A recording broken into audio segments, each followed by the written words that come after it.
유명한 영화 대부 제3편은 주인공인 마이클 콜레오네가 마피아 세계에서 벗어나 합법적인 지위를 얻기 위해 무진장 애를 쓰지만 결국 실패로 끝나고 마는 내용으로 전개됩니다. 그 와중에서 콜레오네의 아들은 아버지와 결별하고 독립적인 길을 걷지만 그의 딸은 끝까지 아버지 곁에 남습니다. 그런 까닭에 딸에 대한 애착이 더욱 깊을 수밖에 없었던 콜레오네는 어느 날 그녀에게 너를 지키기 위해서라면 내가 지옥불 속에라도 들어가마라고 약속합니다. 그 영화의 마지막 장면에 가서 콜레오네는 가족들과 함께 오페라를 관람하고 연주회장의 계단을 내려오는 길에 암살부모의 총격을 받게 되는데 콜레오네의 딸이 그 죽는 한 발을 가슴 한가운데 맞게 됩니다. 그 순간 그녀는 콜레오네 쪽으로 돌아보면서 아빠라고 외마디 비명을 지르면서 쓰러집니다. 하지만 콜레오네는 그처럼 애지중지하던 외동딸이 자기를 부르는 마지막 외침에 아무것도 해줄 수가 없었습니다. 그녀를 지켜주기 위해서 자신이 지옥불이라도 들어가겠다고 했던 그였지만 그저 자기 품에 안겨 죽어가는 딸의 모습을 고통스럽게 바라볼 수밖에 없었던 것입니다. 비단 마피아 대부뿐 아니라 세상에서 그 어떤 분화 권력을 쥐고 있는 사람이라 할지라도 죽어가는 사람을 도와줄 수는 없습니다. 부상이 심하거나 병이 위중한 경우에는 심지어 사람을 살려내는 일을 전문으로 하고 있는 구조대원이나 의사조차 그저 속수무책인 것입니다. 하지만 본문은 죽음을 앞에 두고서도 누구든지 그 이름을 부르기만 하면 반드시 구원해 주실 수 있는 놀라운 한 사람을 증언해 주고 있습니다. 그분은 곧 예수 그리스도이십니다. 이 예수 그리스도는 그 이름을 부르는 사람을 절대로 죽지 않게 하시는 100% 확실한 구원주이시기 때문입니다. 이제 전도와 선교의 달인 2월을 맞이하게 된 첫 주일에 저는 주신 말씀을 통해 어떻게 해서 이 예수 그리스도 이름이 세상 모든 사람에게 구원의 보장이 되는지를 함께 참고해 보고자 합니다. 첫째, 예수 그리스도를 부르는 자는 다른 구조를 요청할 필요가 전혀 없습니다. 본문 4절부터 7절까지 함께 봉독하겠습니다. 그리스도는 모든 믿는 자에게 의를 이루기 위하여 율법의 마침이 되시니라. 모세가 기록하되 율법으로 말미암는 의를 행하는 사람은 그 의로 살리라 하였거니와 믿음으로 말미암는 의는 이같이 말하되 내 마음에 누가 하늘에 올라가겠느냐 하지 말라 하니 올라가겠느냐 하면 그리스도를 모셔 내리려는 것이요 혹은 누가 무지강에 내려가겠느냐 하지 말라 하니 내려가겠다 하면 그리스도를 죽은 자 가운데서 모셔 올리려는 것이라고 했습니다. 율법하면 오늘날 신약시대에 살고 있는 성도에게는 일단 부정적인 이미지를 주는 것이지만 실상 율법 그 자체는 아무 문제가 없습니다. 율법 역시 하나님께서 주신 계시의 한 형태이며 여기서 율법으로 말미암는 의를 행하는 사람은 그 의로 살리라고 한 것처럼 그것을 완전히 지킬 수만 있다면 분명히 구원받을 수 있었습니다. 하지만 현실적으로 그렇게 살 수 있는 사람은 단 한 명도 없으며 그래서 율법은 그 대신 사람으로 하여금 자신이 하나님의 말씀을 완전히 지킬 도리가 없는 무력한 죄인인 것을 겸손하게 깨닫고 인정하게 만들어주는 기능을 발휘했던 것입니다. 그런 의미에서 율법은 구세주께서 오시기 전까지만 필요했던 것이며 따라서 예수님의 화육 강세와 함께 율법은 그 역할을 다 마치게 됩니다. 왜냐하면 그리스도께서 그런 율법이 요구하는 의를 이루기 위하여 즉 죄에 대한 형벌이 공의롭게 집행되기 위하여 죄인을 대신하여 당신께서 스스로 십자가 형벌을 받으셨기 때문이었습니다. 그렇게 하심으로써 예수님께서는 그런 십자가 대속을 믿는 모든 자에게 율법의 마침이 되셨습니다. 즉 율법이 요구하는 바를 충족시켜 주셨을 뿐 아니라 실제적인 구원의 능력이 없는 율법의 약점을 완전히 채우심으로써 사람으로 하여금 자신의 구원 문제에 대하여 더 이상 율법에 얽매일 것도 의존할 것도 전혀 없게 만들어 놓으신 것입니다.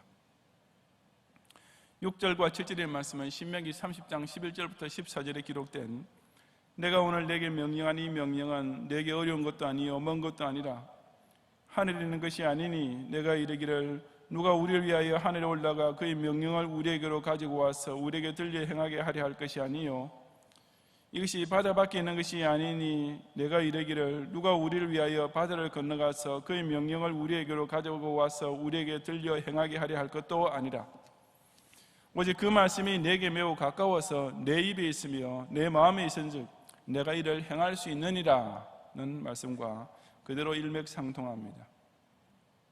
마찬가지로 예수 그리스도를 믿는다는 것도 사람이 하늘로 올라가거나 무중생에 내려가서 예수님을 직접 모셔와야 하는 것처럼 어려운 일이 결코 아닙니다. 이미 그리스도의 화육 강세도 십자가 대속도 부활 승천도 다 이루어졌습니다. 즉 사람에게 구원의 길이 열리게 하기 위하여 누가 올라가고 내려오고 하는 일들은 이미 예수님 편에서 완전히 맞춰 놓으셨습니다. 그러니 사람이 구원을 받기 위해서 스스로 무슨 선행의 공로를 쌓거나 다른 구원의 길을 찾아 정진 따위를 할 필요가 전혀 없어졌고 오로지 예수 그리스도 이름을 부르기만 하면 되는 것입니다. 미국에서는 교통사고가 나면 반드시 바로 그 자리에서 구급차가 올 때까지 아무것도 하지 않고 기다립니다. 부상당한 사람을 도와준다고 섣불리 움직이게 하면 오히려 더 위험하기 때문에 그저 경찰이 와서 사건 현장을 정리하고 전문 응급요원들이 와서 부상자를 치료하고 병원으로 후송하도록 맡기는 것입니다. 실제로 빌딩 붕괴 같은 대형 사고가 났을 때 통제되지 아니한 자원봉사자들이 전문 구조요원의 작업을 오히려 방해하게 되는 경우도 자주 생기지 않습니까? 마찬가지로 사람은 자신의 구원을 오직 이 문제에 대하여 유일한 전문가이신 예수 그리스도께만 맡겨야 합니다. 죄의 병을 치료할 수 있는 의원은 예수님 한 분뿐이며 구원의 길로 안전하게 인도해 줄 수 있는 믿음직한 구조요원도 오직 예수 그리스도밖에 아무도 없기 때문입니다. 그럼에도 불구하고 얼마나 많은 사람들이 구원을 받겠다고 스스로 헛된 노력을 하고 있습니까? 전혀 자신을 구원할 능력이 없는 율법 준수에 자기 생명을 걸었던 당시 유대인들처럼 오늘날도 사람들은 구세주가 아닌 교주에게 자기 구원을 의지하고 구원의 복음이 없는 우상 종교에 자신의 생명을 맡기고 있습니다. 정말 다 쓸데없는 일이며 오히려 참된 구원에 방해가 될 뿐입니다. 율법의 마침이 되심으로써 모든 헛된 노력을 종결시키신 예수 그리스도를 부르기만 하면 다른 아무 구원주도 다른 아무 종교도 필요 없게 됩니다. 구세주는 진정 죄인을 구원하실 수 있는 사랑과 능력을 동시에 소유하고 계시는 예수 그리스도 단 한 분만으로 충분한 줄로 믿고 실로 천하인간의 구원 얻을 만한 다른 이름을 우리에게 주신 일이 결코 없음을 깨닫는 성도들이 되시기를 바랍니다. 둘째, 예수 그리스도를 부르는 자는 성경이 가르치는 대로 신앙 고백만 하면 됩니다. 8절부터 10절까지 함께 봉독하겠습니다. 그러면 무엇을 말하느냐? 말씀이 내게 가까워 내 입에 있으며 내 마음에 있다 하였으니 곧 우리가 전파하는 믿음의 말씀이라.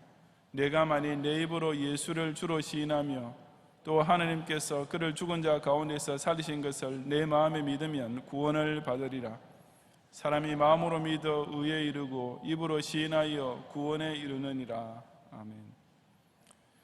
말씀이 내게 가까워 내 입에 있으며 내 마음에 있다 하는 것은 복음이라는 것이 결코 믿기 어렵거나 고백하기 어려운 것이 아니라는 뜻입니다. 그것은 사람의 마음에 영접하기 아주 쉽도록 이미 가까이 와 있으며 그것을 자신의 말로 신앙 고백하기에도 쉽도록 입에도 가까이 와 있는 것이나 다름없습니다. 왜냐하면 바로 앞의 7절에서 보았듯이 성자 하느님 편에서 하늘에서 내려오셔서 우리 사람에게 친히 복음을 전해주셨으며 그 주님께서 승천하신 후에도 사도들을 통해 그 믿음의 말씀을 전파해 주셨기 때문입니다. 그러므로 남은 순서란 자신의 마음과 입으로 그 구세주에 대한 신앙 고백만 하면 되는데 이어지는 말씀이 바로 그 내용입니다. 9절에 시인하며 라는 말은 공적으로 고백하다라는 뜻입니다. 그 신앙 고백의 초점은 예수를 주로 믿는 것입니다. 즉 예수님만이 참된 구세주로서 자기 신앙의 유일한 대상이 되신다는 사실을 인정하고 공적으로 선포하는 것입니다. 그뿐 아니라 하나님께서 그를 죽은 자 가운데서 살리신 것 또한 믿어야만 합니다. 이것은 그 신앙의 내용을 가리키는 것으로서 예수님께서 대속의 십자가를 지시고 죽으셨다가 죄와 사망으로부터 승리하시고 다시 살아나신 것까지 믿어야만 예수님을 진짜로 제대로 믿는 것이 된다는 뜻입니다. 오늘날 현대 기독교인들이 예수를 믿는다는 말은 잘하지만 그 예수 그리스도의 대속적인 죽으심과 승리의 부활을 빼놓고 믿는 사람이 얼마나 많습니까? 그것은 틀린 신앙이며 그런 반쪽 신앙 고백은 절대로 그 사람을 구원하지 못할 것입니다. 당신의 부활도 믿지 않는 사람에게 예수님께서 영생 구원을 주실 리가 만무하기 때문입니다. 이제 10절에서는 그 믿음의 방법이 구체적으로 명시되고 있는데 그것은 마음으로 믿어 의에 이르고 입으로 시인하여 구원에 이르게 되는 것이라 했습니다. 여기서 마음은 신앙의 내적 작용, 즉 회심과 믿음이 일어나는 곳이며 입은 신앙의 외적 작용, 즉 공적 고백이 나오는 것입니다. 우리는 외적 고백이 없는 내적 신앙이란 것은 무효한 것임을 알아야 합니다. 왜냐하면 마태복음 10장 32절과 33절에서 예수님께서 누구든지 사람 앞에서 나를 시인하면 나도 하늘에 계신 내 아버지 앞에서 그를 시인할 것이요 누구든지 사람 앞에서 나를 부인하면 나도 하늘에 계신 내 아버지 앞에서 그를 부인하리라고 분명히 선포하셨기 때문입니다.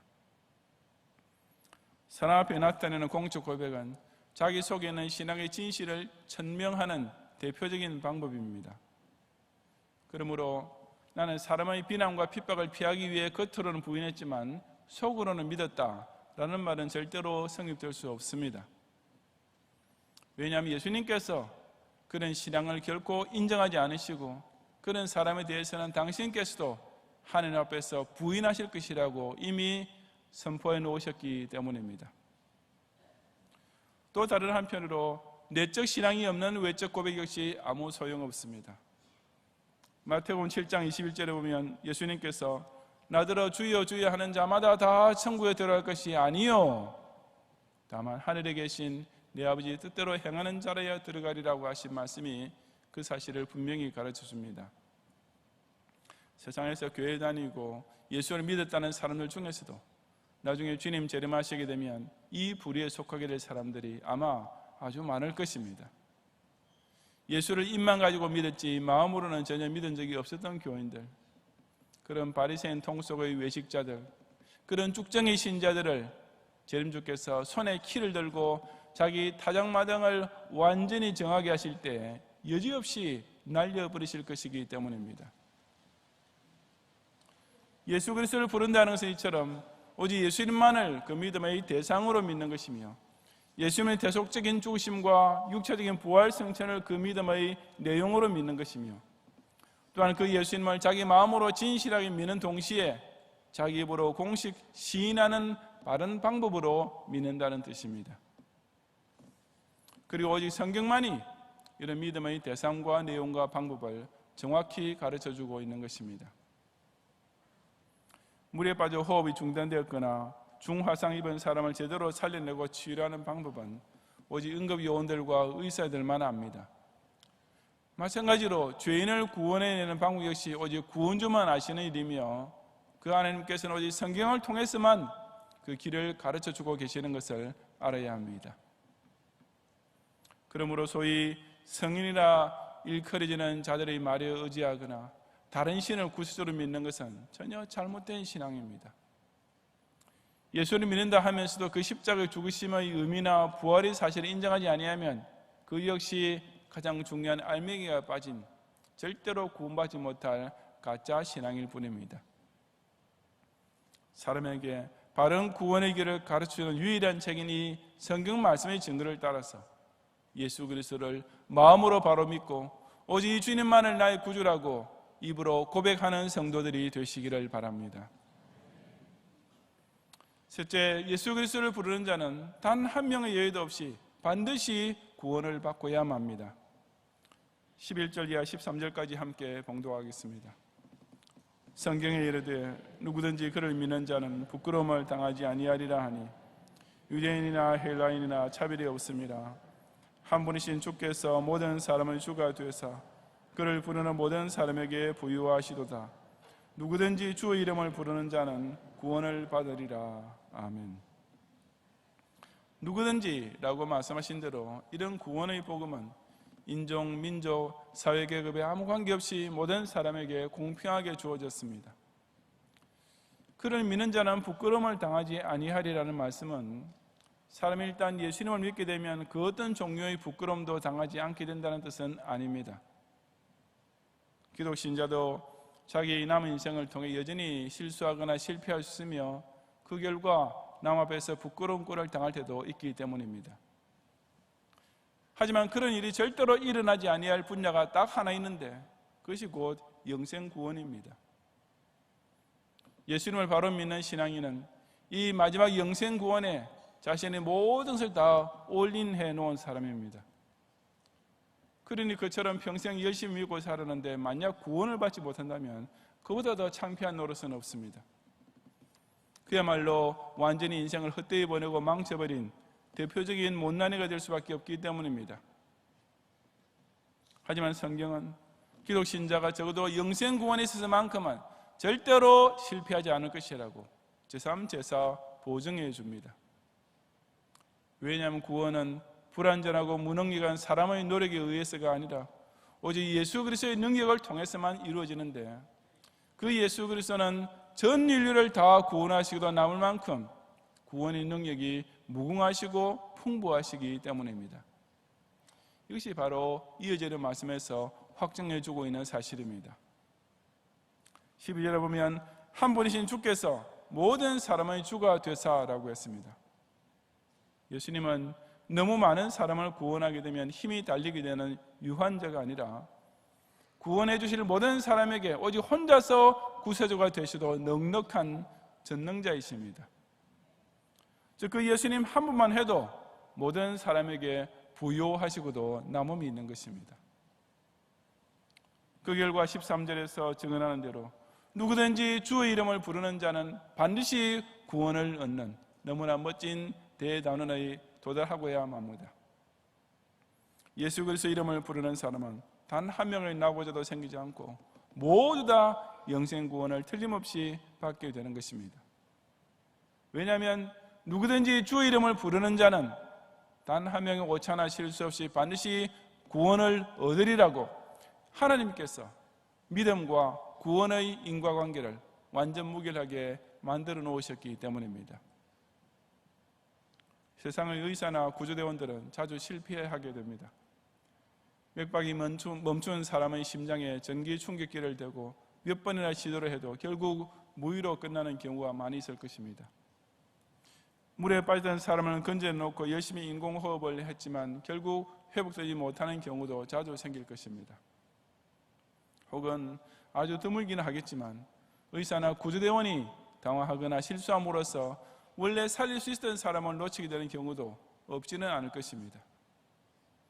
그럴 때 구조대원이나 의사들에게는 허탈감, 무력감, 그리고 죄책감마저 들 수밖에 없습니다. 하지만 우리 예수님에게 그런 실패는 단 한 번도 생기지 않습니다. 왜냐하면 죄인을 살려주시는 그리스도의 보혈의 능력은 너무나 부유하여 모든 믿는 자들을 다 살려주셔도 조금도 부족함이 없기 때문입니다. 이 위대한 의원 예수 그리스도를 믿음으로써 얻게 되는 구원은 실패 확률 제로이며 100% 성공률이 보장되어 있는 것입니다. 이처럼 예수님께서 살려달라고 당신의 이름을 부르는 사람을 구원해 주려 하시다가 실패하실 리가 결코 없으니 우리 기독 신자들이 그런 예수님을 믿고 의지하다가 구원받지 못하는 부끄러움을 세상 앞에서 당할 리도 결코 없는 것이 지극히 당연하지 않겠습니까? 정말이지 구원은 지극히 간단하면서도 그 결과는 너무나 확실합니다. 누구든지 주의 이름을 부르기만 하면 반드시 구원을 얻게 되는 이 놀랍고도 쉽기 짝이 없는 구원의 길을 꼭 잡고 그 영생을 반드시 누리는 성도들이 되시기를 바랍니다. 성도 여러분, 예수 그리스도를 믿고 의롭다 칭함을 받아 결국 영생 구원을 얻게 되는 복음이 우리에게 주어졌습니다. 그러니 이제 우리는 더 이상 다른 도를 추구할 필요가 없으며 다른 종교를 찾아서도 안 됩니다. 그 구원을 얻을 수 있는 방법은 성경에 간단하면서도 명료하게 계시되었습니다. 오직 예수님 한 분만을 구세주로 믿고 그 예수님께서 대속의 십자가에서 죽으신 후에 부활 승천하셨음을 믿고 그렇게 마음으로 믿는 것을 입으로 고백만 하면 그것이 곧 구원으로 직통하는 길이 됩니다. 그처럼 당신의 이름을 부르는 자들 앞에서 우리 예수님은 다른 신의 도움을 받거나 다른 종교와 협력해야만 그들에게 구원을 베풀어 줄 수 있는 반쪽 구세주가 결코 아니십니다. 나는 예수님을 하나님의 아들로 나의 구세주로 믿습니다라고 그 이름을 부르기만 하면 오직 당신의 은혜와 능력만으로도 단 한 명도 실패하지 않고 반드시 구원을 받게 해 주시는 것입니다. 디스커버리 채널의 데들리스트 캐치 생명을 건 포획이라는 프로는 북빙양에서 그야말로 목숨을 걸고 대게잡이를 하는 어부들의 모습을 그대로 담은 리얼리티 다큐멘터리입니다. 언젠가 그 어선들 중 하나가 갑자기 덮친 파도에 휩쓸려 미처 구조 신호를 보낼 여유조차 없이 순식간에 침몰한 사고가 발생했습니다. 그 소식을 듣게 된 다른 동료 어부들은 다들 침통해할 수밖에 없었는데 그중 한 어선의 선장이 그 와중에도 참으로 놀라운 모습을 보여주었습니다. 그는 사고 뉴스를 자기 배에 탄 어부들에게 갑판에 설치된 스피커를 통해 전해준 후에 곧 이어서 그들과 같이 기도를 시작했는데 그 요지는 이러했습니다. 그 선장은 우선 비록 이런 낭패스러운 일을 당해도 우리는 하나님 당신께서 행하시는 모든 일이 다 공의로운 것을 믿습니다 라고 고백한 후에 우리는 그저 그 사고선의 어부들이 마지막 순간이라도 구세주 예수 그리스도 이름을 불렀기만을 바랄 뿐입니다 라고 기도했던 것입니다. 저는 그 기도를 들으면서 정말 깜짝 놀랐습니다. 불신자는 두말할 것도 없고 웬만한 기독 신자라 해도 그저 당황하거나 원망까지 나올 수 있는 상황에서 그 선장은 하느님 절대 주권의 신앙과 동시에 예수 구원 신앙을 너무나 분명하고도 멋있게 보여주었던 것입니다. 실로 그렇지 않습니까? 콜레오네의 딸이 아빠를 불렀던 마지막 외침은 아무 소용없었지만 그 사고 어선에 타고 있던 어부들 중에 누군가가 죽기 직전이라도 예수님이라고 한마디만 외쳤다면 그는 반드시 영생 부활을 얻을 수 있었을 것입니다. 왜냐하면 누구든지 오직 주의 이름을 부르는 자는 반드시 구원을 얻을 수 있기 때문입니다. 다른 사람이나 다른 교주를 부르는 소리는 결국 공허한 메아리로 비참하게 끝나고 말지만 예수 그리스도를 부르는 소리는 평생 죄만 짓고 살다가 한편 십자가에 달려 죽어가던 강도 입에서 나오더라도 오늘 내가 나와 함께 낙원에 있으리라는 응답을 반드시 받고야 마는 것입니다. 다른 구원주를 부를 필요가 전혀 없는 유일한 구세주의 이름, 어떻게 불러야 할지를 성경이 명백히 가르치는 놀라운 주의 이름, 부르기만 하면 반드시 영생을 누릴 수 있는 이 예수 그리스도 이름을 믿고 고백함으로써 자신이 먼저 구원의 확신을 간직하는 가운데 이웃과 온 세상 앞에 널리 전파하는 성도들이 되시기를 주님의 이름으로 축원합니다.